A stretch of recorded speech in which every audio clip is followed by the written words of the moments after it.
자, 안녕하십니까. 휴면의 주식뉴스공장 10월 18일 목요일 모닝브리핑을 시작을 하도록 하겠습니다. 조금 전에 관련 뉴스가 나왔습니다. 좀 따끈따끈하네요. 관련 뉴스는 카카오톡하고 텔레그램 양쪽에 일단은 메신저 중요 내용들은 같이 전송을 해드리고 있다는 얘기를 먼저 말씀을 좀 드리도록 하겠고, 조금 전에 나온 내용 이번 주 15일 전후에 나와야 되는데 조금씩 지연되다 보니까 피로감, 그 다음에 불안 심리를 계속 키웠던 부분 중에 하나입니다. 항상 그렇죠. 불확실성 자체가 보면 지나가고 보면 아무것도 아닌데, 그 내용이 결과가 오픈되기 전에는 A라는 생각들도 들었다가 B라는 전략도 들었다가 투자 심리를 갈팡질팡하게 만들죠. 그로 인해서 변동성이 생기는 것도 하나의 요건 자체고, 환율 보고서가 드디어 나왔습니다.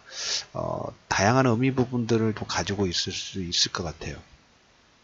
미국의 상무장관이 미국과 중국의 무역 협상이 이루어지지 않다고 주장을 하고 있었던 와중에 환율 보고서가 그래도 중국을 지정하지 않고, 어제 잠깐 얘기 드렸던 부분이 하나가 뭐냐면 환율 조작국 지정의 세 가지 요건들이 있는데, 중국은 하나만 해당이 되고 한국과 일본이 한 두 가지 정도 해당이 된다라는 얘기를 좀 드렸죠. 원칙상으로는 그런데 정치적인 익힌 부분들이 들어가면서 어떻게 불똥이 뛸 수 있지 않을까 라는 관점 부분하고, 그 다음에 이제 한 3주 정도도 남지 않은 중간선거에 트럼프가 어떤 카드를 쓸 것인가, 이게 복합적으로 작용이 좀 되고 있다고 말씀을 좀 드렸는데, 1차적으로 환율 보고서 조작국 지정은 제외를 했습니다. 중국을 관찰 대상국으로 그대로 유지를 했고, 그 다음에 뭐 한국, 일본, 독일, 인도, 스위스 모두 6개 국가가 그대로 관찰 대상국으로 유지가 좀 됐어요. 일단은 긍정적이죠. 시간을 트럼프의 정책 부분들, 이거는 나중에 뭐 보겠습니다만, 중간선거는 이미 상원 쪽은 상당히 좀 우세한 게 컨센서스 형성이 됐고, 하원은 민주당이 잡고 있기 때문에 이번에 중간선거를 통해가서 자기 트럼프 자체적인 그 라인이 있죠. 라인에 공화당을 좀 더 많이 심어두는, 물갈이를 하는 그 정도 선에서의 정지 작업, 다음에 대선을 위한 그 정도 선에서 정지 작업이 어느 정도 진척이 좀 되고 있고, 상당 부분 효과를 좀 거두고 있는 모습들이 나와 있기 때문에 현재 시점에서 무리하게 중국에 대한 압박보다는 다음에 대선 때 이걸 다시 카드를 이용하지 않을까. 이 환율 조작과 관련된 부분도 언제든지 쓸 수 있기 때문에 1년에 2번 보고서가 나오기 때문에 잠시 미뤄두는, 하지만 단기적으로 이것 때문에 주가가 최근 그 변동성이 한단 트리거 역할 부분 했던 건 분명한 사실이죠. 그래서 시장을, 글로벌 전체적으로 시장의 변동성을 만들었던 요건, 그 등락폭만큼은 다시 원점을 회복을 해야 된다는 얘기를 첫 번째 좀 드려보도록 하겠고요.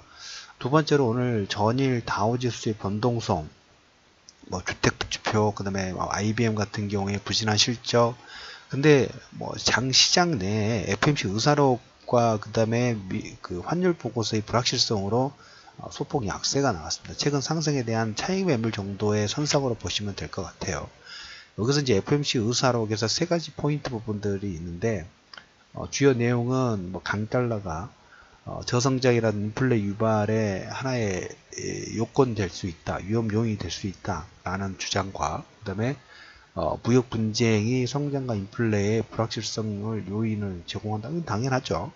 그래서 강달러, 우리 지금 그 환율 보고서로 인해서 최근에, 그 다음에 중립금리 관련된 부분들로 미 달러 인덱스가 94선대에서 움직이고 있는데, 이 요건 자체 부분들로 인해서 중장기적으로는 그 달러가 강세보다는 약세 쪽으로 갈 수 있겠죠. 어차피 중요한 것은 금리 인상 속도이기 때문에.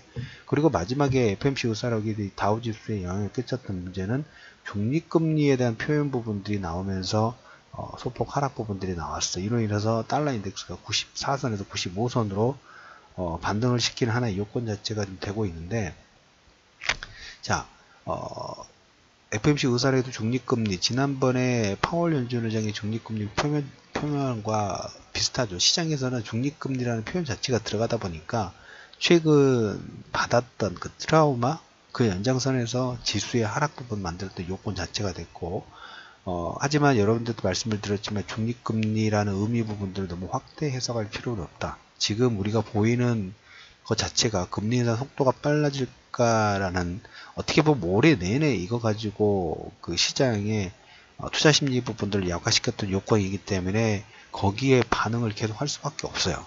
그 연장선상에 있던 트라우마로 인한 변동성의 요건 자체라고 보시면 될 것 같아요. 그래서 FOMC 의사록이 다우지수의 하락을 만드는 변수, 근데 크게 빠진 게 아니기 때문에, 그리고 환율 보고서 관련된 내용 부분들은 장 마감 후에 나온 거기 때문에 이 부분은 장중에 영향을 주지 못했다라는 측면 부분들을 보시면 될 것 같아요. FOMC 의사록엔 이미 나와 있던 내용이 제땅 수준이고 환율 보고서에 좀 더 주목하실 필요가 있다는 얘기를 좀 들어보도록 하겠고, 최근에 이제 중간중간 그 사우디아라비아 얘기를 자주 합니다. 예전에 수니파 시아파 관련된 얘기를 우리가 자주 얘기를 드리고 있죠. 왜? 이유는 간단합니다. 유가가 글로벌 전체적으로 미치는 영향 자체가 워낙 지대하다 보니까 유가의 변수, 변동성을 만드는 요건, 주변 여러가지 상황 부분들을 체크 안 할 수가 없어요. 오늘 유가가 3% 이상의 급락이 나왔습니다. 3%가 급락이 나오면서 70달러 선, WTI 기준으로 70달러 선을 하회하는 69.89 정도 현재 유지가 되고 있어요. 69.89 정도 유지가 되고 있는데 75선 정도 되면 오버슈팅이라는 얘기를 자주 드렸죠. 계속 거기를 돌파할까 말까. 이제 이란 제재 관련된 부분들이 지금 뭐 역시 한 2주 반, 3주 정도도 남지 않는 시점에서 돌파되지 않을까는 오버슈팅 구간이 진행되면서 이번에 이제 어떻게 보면 가장 큰 변수였던 게 사우디아라비아. 왜? 사우디아라비아에 증산이 필요한데 지금 그 언론인 사살한 거예요. 사살한 걸로 시장에서는 이미 보고 있고, 그로 인해서 빈살만 왕세자의 개혁적인 이미지가 상당히 후퇴 있는데 품페이를 급파를 하면서 미국과 사우디아라비아가 뭐 했나요? 꼬리 자르기 들어간 거죠. 미국이 제재할 수 있지 않을까? 제재 못합니다. 안 합니다. 왜? 사우디아라비아는 중동 지역의 지정학적 어떤 키워드 부분들을 가지고 있는 나라이고, 달러 패권의 중심 키워드를 역시 가지고 있는 나라이고, 여기에 미국이 가장 먼저, 트럼프가 가장 먼저 방문을 했던 게 사우디아라비아예요. 왜? 사우디아라비아의 우호 관계의 진척도가 이란과도 연관이 있고 이스라엘과도 연관이 있기 때문에 미리 더 확대가 되기 전에 사우디아라비아하고 꼬리 자르기에 들어갔죠. 어제 보니까 그 경호원이 포함됐다는 얘기도, 사우디아라비아 경호원도 포함됐다는 얘기 들었는데, 일단 중요한 것은 사우디아라비아의 꼬리 자르기가 진행됐고, 그 다음에 이로 인한 사우디아라비아 증산 가능성 부분들이 부각이 되면서 유가가 3% 이상의 급락이 나왔다라는 얘기를 좀 드려보도록 하겠습니다. 유가가 더 급등 나오면 안 된다는 얘기를 계속 드렸죠. 유가 3% 급락은 지금은 별 이슈가 아니더라도 관련 종목군들은 영향을 받겠죠. 국제 유가의 하락 부분들 계속적으로 말씀드리자면 60달러 선 전후 움직이는 그런 흐름 부분들이 나와야지 양호하다라는 말씀을 좀 드려보도록 하겠고, 신용 물량은 역시 10월 4일 이후로 1조 1,500억 정도 감소가 진행이 됐고, 10월 18일 이슈면의 주식 수요 몰입으로 한 줄 정리.